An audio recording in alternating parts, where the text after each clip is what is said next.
ชมมาเจอข้างในพื้นที่นะครับเราก็มาถึงบ้านยายพาดีแล้วนะครับ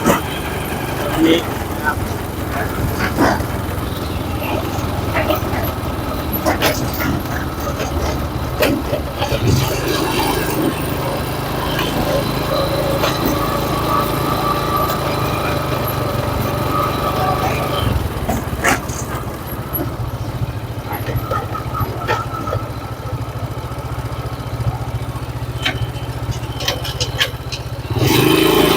ใครมาบ้านยายพาดี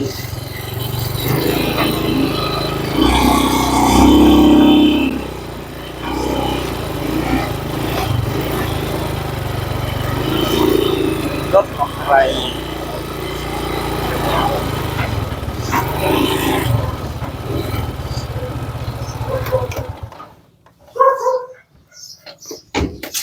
ใครมาบ้านยายพาดี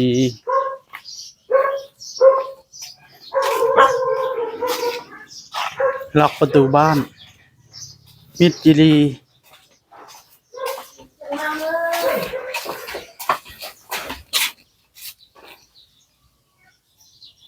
มิดอ้าวทำอะไรอยู่เก็บบ้านอยู่อ๋อเก็บบ้านนี่ยังล่ะสวัสดีครับนี่ยังล่ะบัดนี้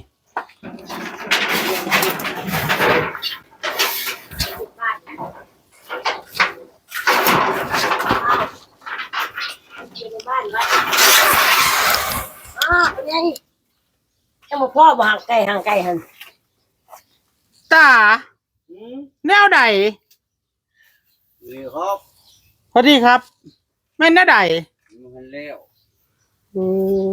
โอ้รถไฟจอดหน้าบ้านรถก็ฝากไล่ก็ไปส่งไม่รู้ที่หาอ๋อรถอันเพิ่นจะไปชัยภูมิเพิ่นมาฝากไว้ขับรถให้เขาเลยฝากรถไว้นี้อ๋อเป็นไปขับรถให้เขาบ้านนี้บ้านนั้นบ้านตรงข้ามอ่ะอ่ะโอเคฝากรถให้เป็นไงรกหรือยังที่นอนตาโอ้ยังไม่รกปานใด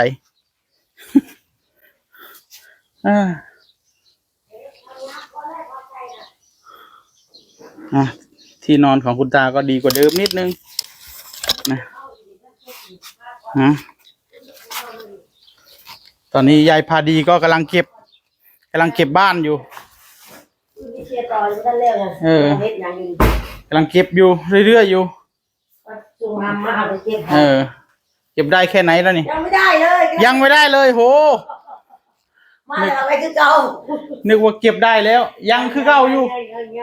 โอ้ยังไม่เคลียร์อย่างเลยตาก็ยังยากอยู่กับขอไก่อยู่ขอไก่นี่บ่ได้เร็วง่ายดอกเบิ่งทรงแล้วบาดนี้อีหยังให้เราเฮ็ดไปก่อนนะไปทันได้พาเฮ็ดตอนนี้ดอกเราฮู้ระบบอยู่ตานะเนาะตาเนาะเราฮู้ระบบอยู่ว่ามาฮอดต้องเฮ็ดหยัง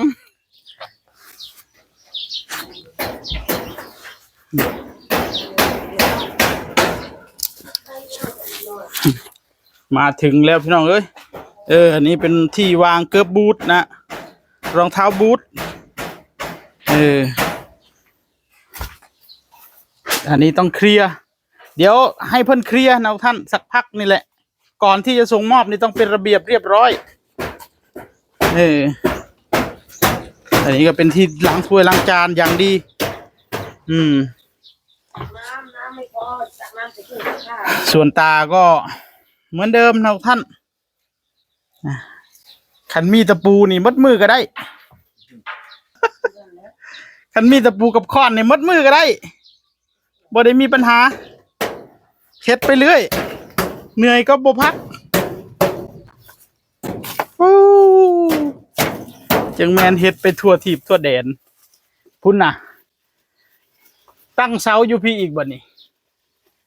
มีหักมองอันระเบียงให้กะใกล้อีกบ่นี่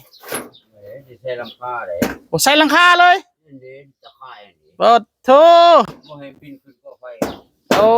บ่ให้มันบินขึ้นกอไฟใส่ตะข่ายบ่โอ้นี่ตะข่ายเพิ่นนี่ อกไก่นะพี่น้องเอ้ยไก่มันสิกล้านอนอยู่บ่ตา มันสิหายใจออกอยู่บ่สิเฮ็ดหน้าต่างให้มันอยู่บ่นี่ บ่ได้ทึกเว้ยบ้านนี้ค่อยแอมที่ข้างหลังนี่คือเด้ บ้านนี้ตะไคร้ได้เบิดเลย บาดนี่นะมันขึ้นมันสรุปมันนอนอยู่บ่ไก่นี่ โอ้ยยังบ่ทันขังมันนอนนี่นอน สรุปมันทันได้นอนเนาะ ไม่ต้องขังมันนอนก่อน สรุปไก่ทันได้นอนพอโตอยู่พี่น้องเอ้ยเฮ็ดอย่างดีไก่บ่นอนบัดนี้ต้องจับมันมาขังเนาะก็เฮ็ดคอกเรียบร้อยมีหม้องปิดแล้วก็เกลือเข้าให้เอิ้นไก่เข้าแล้ว ปิดนี่เลยบัดนี้บ่ตะไคร้พี่เลยบ่ปิด โต ถึงสังกะสีนี่น่ะบ่เห็นบินขึ้น บ่ให้มันบินขึ้นตัวใดบินจับหักปีกตาได้เฮ็ดนี่หมดมือปอกแป๊กปอกแป๊กเอาละพี่น้องเอ้ยยายพาดีจะเคลียร์ได้แค่ไหนก็รอดูกันต่อไปเศษขวดเศษหยังรถเศษมากคือบทจำนายแน่นี่มันมาอยู่แล้วเมื่อทานอะไรถ้าใครปวดติ๊กปุ่นนะ3 ปีสิมดอยู่บนนอกกองฟื้นนี่ยันนะเนี่ยอันมันละลายซะก่อนมันถึกฝนนะปวกกินมดซะก่อนเบิ่งแล้วเขาแล้วเลยเขาได้กระเป๋าที่ไปแต่ว่าไม้ไผ่นี่มันสิเฮ็ดฟื้นคักอยู่บ่นี่คักอยู่เนาะพอได้อ้อยอยู่เนาะพุ่นน่ะอุยุอีอยู่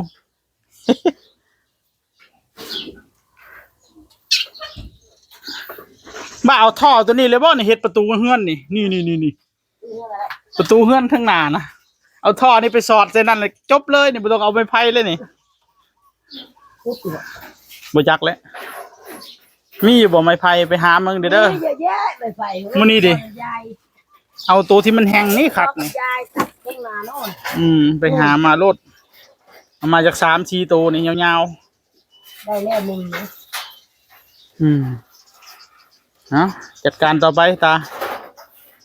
ให้มันแดดส่องไปให้มันแห้งจะได้ตัดมันจะกองไว้ต่างหากถ้าไม่แห้งมันก็ตัดไม่ได้นี่แห้งตัดเป็นท่อนตัดเฮ็ดฟืนไปแล้วก็เผาไปถ้ากองไว้จังซี่ทั้งงูทั้งหยังได้บัดยามนั้นน่ะเพราะฉะนั้นเจ้าต้องใส่ให้หมดเด้เจ้าต้องใส่ไปเรื่อยๆตัวใดมันยังพอได้ใส่เฮ็ดนั่นเฮ็ดนี่อยู่เจ้าก็เอาไปโฮมกันอยู่ข้างหน้าก็ได้แล้วก็ผู้ใดอยากได้ก็เจ้าก็ค่อยว่ากันจัดจำหน่ายหรืออย่างใดก็แล้วแต่โอ้สีดไม้ฝาตัวนี้ยาวอยู่ได้จุดใหญ่เอาไปทางหน้ายาวอยู่เอาไว้ใส่งานเอาไปเดี๋ยวเสียวมือ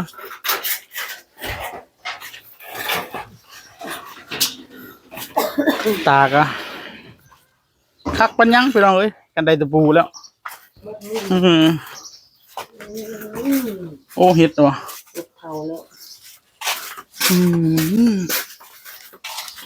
ไอ้แจงน้อยเพิ่นอันนั้นเต็มแน่เนี่ยซาเล้งมามื้อนี้เดี๋ยวเข้าห่มก่อนจังน้อยกันเด้อเดี๋ยวเข้าร่มก่อนสักนิดนึงก่อนเข้าร่มก่อนแดดมันร้อน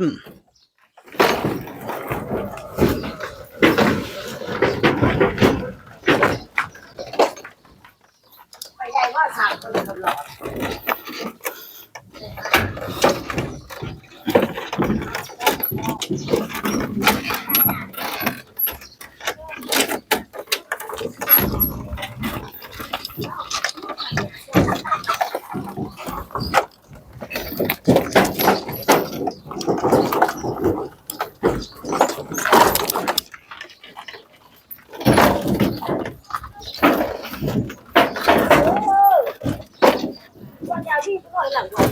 ใส่ต่อในเจ้าเรียกเดี๋ยวไปว่าตาต่อเรียกมันมีไม่กวาดแล้วได้ไหม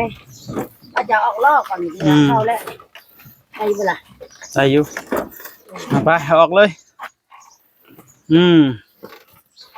เดี๋ยวเซามือจังน้อยก่อน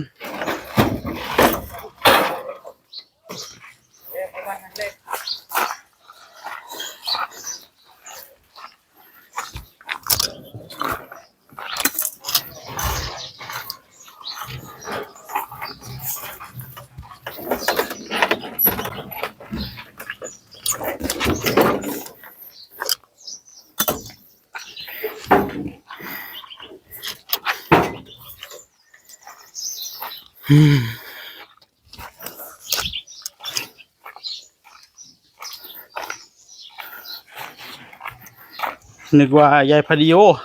ได้เฮือนใหม่แล้วถอยรถใหม่ เขาฝากเอาไว้นะพี่น้องเอ้ยมันคือไฟมันคือกระพริบเองว่ะหันพอเห็นไฟมันแมบอยู่ได้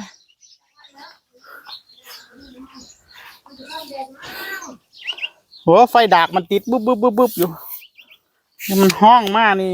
บ่มีมึงอยู่ได้อเฮา มาตอนตื่นนะเอารถไปหลังไปเอารถเลยไป ไปชัยภูมิ